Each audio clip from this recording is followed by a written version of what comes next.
এই মিষ্টিটা ফ্রিজ ছাড়াও অনেক দিন ভালো থাকে। নমস্কার বন্ধুরা, কাকলির রান্নাঘরে আপনাদের সকলকে স্বাগত জানিয়ে প্রতিদিনের মতন আজকেও চলে এসেছি নতুন একটা রান্না নিয়ে। আজকে আমি বেসন দিয়ে একটি নতুন ধরনের মিষ্টি বানাবো। তো শুরু থেকে শেষ অবধি দেখুন, আশা করি ভালো লাগবে। দিয়ে দিচ্ছি এই বাটিতে 200 গ্রাম বেসন।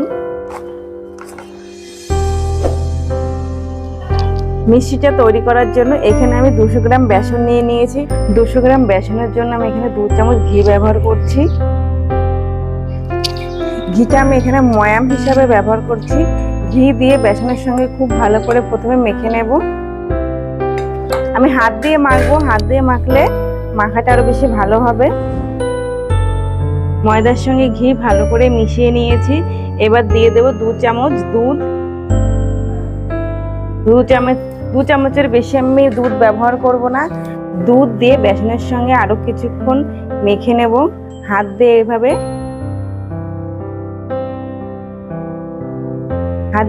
ঘষে ঘষে খুব ভালো করে মিশিয়ে নেব। দুধ ঘি দিয়ে মেখে রাখা বেসন এবার আমি এরকম চালনির সাহায্যে চেলে নেব।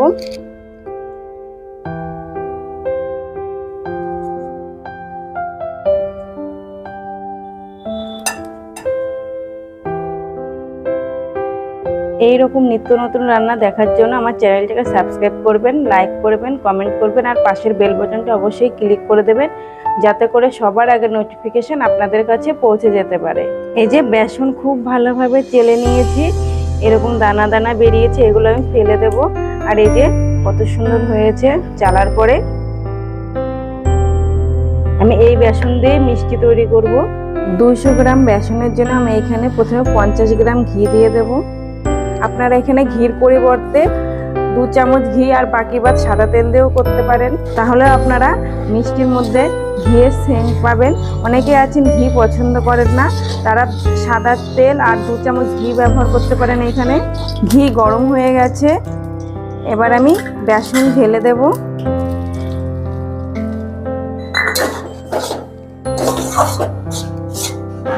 বেসন খুব ভালো করে ঘিয়ের মধ্যে দিয়ে ভেজে নেব। দেখুন আস্তে আস্তে কালারটা চেঞ্জ হয়ে গেছে। আরো সময় ধরে আমি বেসনটা ভেজে নেব ঘিয়ের মধ্যে। বেসন খুব সুন্দরভাবে ভেজে নিয়েছি। এই যে এরকম কালার হয়ে গেলে বেসন ভাজা হয়ে যাবে। বেসন আমি লো আঁচে 5-7 মিনিট ধরে ভেজে নিয়েছি। এবার নামিয়ে নেব।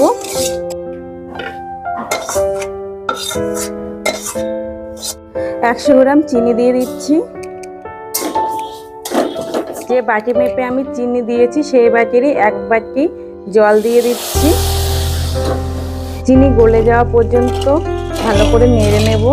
চিনির শিরাটা খুব ভালো করে ফুটিয়ে নেব। চিনির শিরাটা খুব বেশি জাল করার দরকার নেই, 1 তার বা 2 তার করার দরকার নেই। এরকম একটা চ্যাটচেটে ভাব আসলেই হয়ে যাবে। এই যে এই পর্যায়ে গ্যাসের আঁচটা আমি বন্ধ করে দেব। বন্ধ করে 1 মিনিট নেড়ে চেড়ে নেব। চিনির শিরা অল্প একটু ঠান্ডা হয়ে গেলে গুঁড়ো দুধ দিয়ে দেব। গুঁড়ো দুধ আমি যে বাটি মেপে চিনি দিয়েছি সেই বাটি মেপে 1/2 বাটি গুঁড়ো দুধ দিয়ে দিচ্ছি। গুঁড়ো দুধ দিয়ে খুব ভালো করে মিশিয়ে নেব। এই কাজটা আপনারা গ্যাস জেলে করলে অনেক সময় দলা পাকিয়ে যেতে পারে, তাই জন্য আমি গ্যাস বন্ধ করে নিয়ে করেছি। আপনারাও গ্যাস বন্ধ করে নিয়েই করবেন। দেখুন গুঁড়ো দুধ চিনির শিরার সঙ্গে খুব ভালো করে মিশে গেছে। এবার আমি গ্যাসের আঁচটা ধরিয়ে দেব। আঁচটা হাইতে রেখে আমি মিষ্টিটা বানাচ্ছি। এবার আমি ভেজে রাখা বেসন দিয়ে দেব।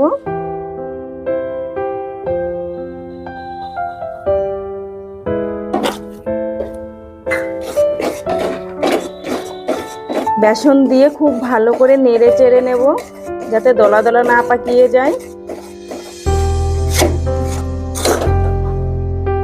দেখুন বেসনের মিশ্রণটার মধ্যে সুন্দর একটা দানা দানা ভাব এসছে। আরো কিছুক্ষণ আমি জাল করে নেব। এই পর্যায়ে আমি দিয়ে দেব 2 চামচ দুধ, তাহলে বেসনের মিষ্টিটার মধ্যে সুন্দর একটা দানা দানা ভাব আসবে।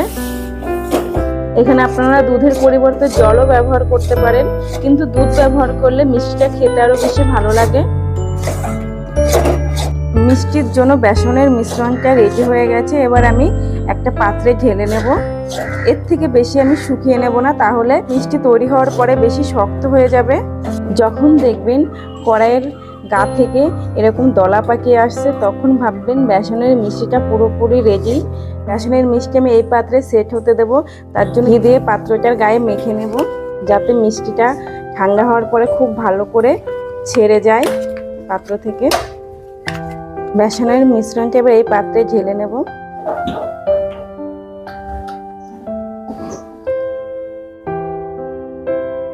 বেসনের মিশ্রণটা এবার উপর থেকে এরকম চেপে চেপে সমান করে দেবো চারি সাইড।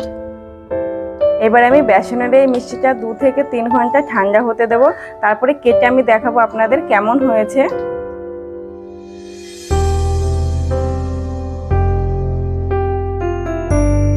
2 ঘন্টা পরে ফিরে এসেছি। মিষ্টিটা দেখুন কত সুন্দর সেট হয়েছে, উপরটা কত সুন্দর শক্ত হয়ে গেছে। এবার আমি উপর করে ঢেলে নেব।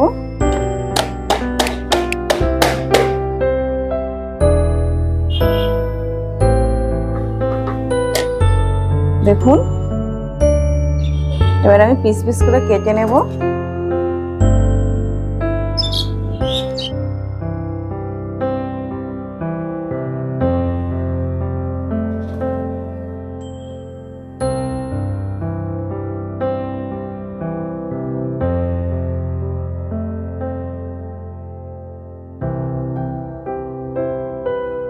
বেসনের এই মিষ্টিটা বানানো খুব সহজ, খুব কম উপকরণেই হয়ে যায়, অনেক দিন ঘরে রেখে খাওয়া যায়।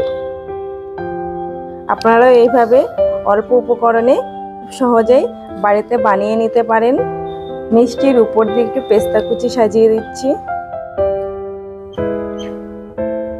এই যে রেডি হয়ে গেছে বেসনের দানাদার মিষ্টি। এই মিষ্টিটা ফ্রিজ ছাড়াও অনেক দিন ভালো থাকে। তো আজকে এই পর্যন্তই, দেখা হবে অন্য কোনো রান্না নিয়ে অন্য কোনো ভিডিওতে। আপনারা ভালো থাকবেন, সুস্থ থাকবেন।